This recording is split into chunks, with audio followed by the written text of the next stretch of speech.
सज धज के सीता सुकुमारी तो जनक दुलारी तो जनक दुलारी न हो।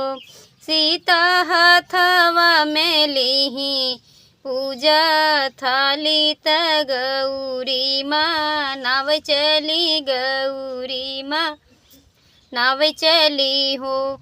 सीता हथवा में लीही पूजा थाली त गौरी माँ नाव चली गौरी माँ नाव चली हो।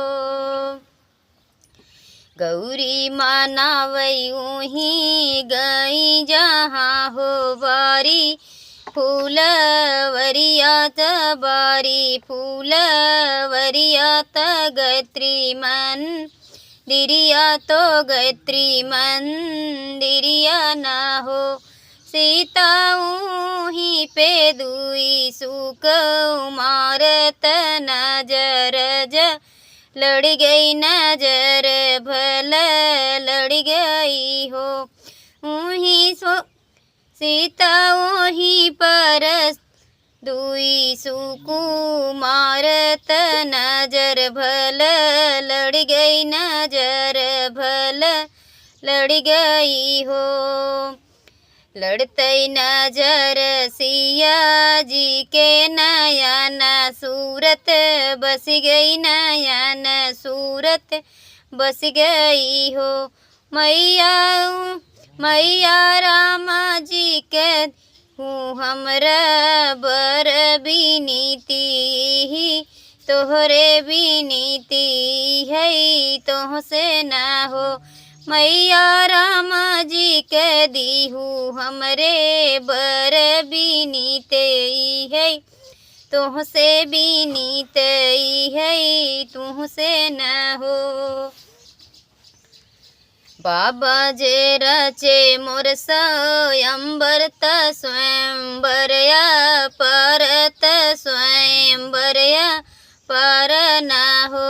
सखिया मोरे बबैया रचे स्वयंवर स्वयंवरया पर स्वयंवरया पर न हो।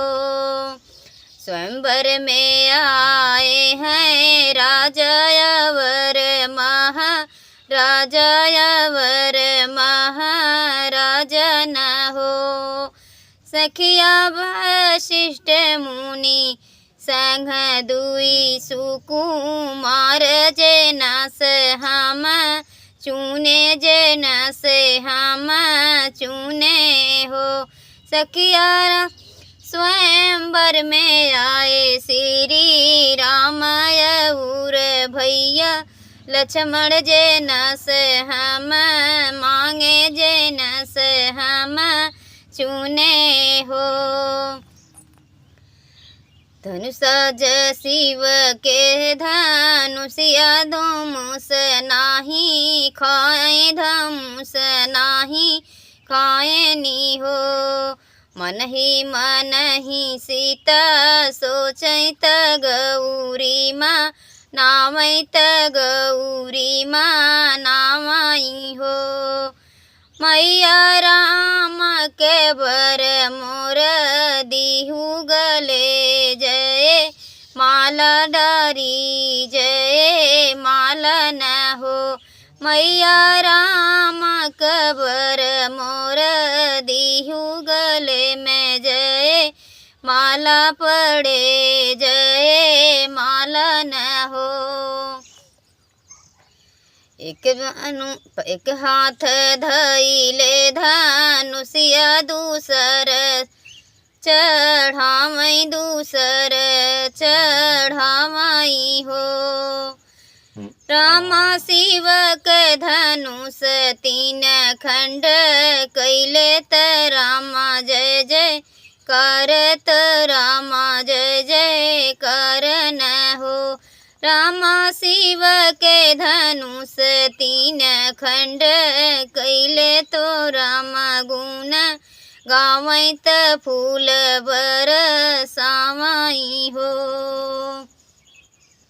देवता न सब केहू आवै तो फूल बर सामय तो फूल बर सामई हो। सीता मनाही मनाई मूस कामय त जय माला लिहे आमय जय माला लिहे आमई हो। होई गई दशरथ पतोहिया त रामा जी के रनिया त रामा जी के रनिया न हो। रामा दूनो जोड़ी भई अति सुंदर जनक भये खुशी जनक भये खुशी न हो। जाई हो जाई नैया सुना हूँ मोरे बरिया सुना हूँ मोरे बरिया न हो। जाई अवध में खबर जनाऊँ बहुरिया लेई अहीं बहुरिया लेई अहीं हो। जाई दशरथ खबर जनाऊँ बहुरिया लेई अहीं पतोहिया लेई अहीं हो।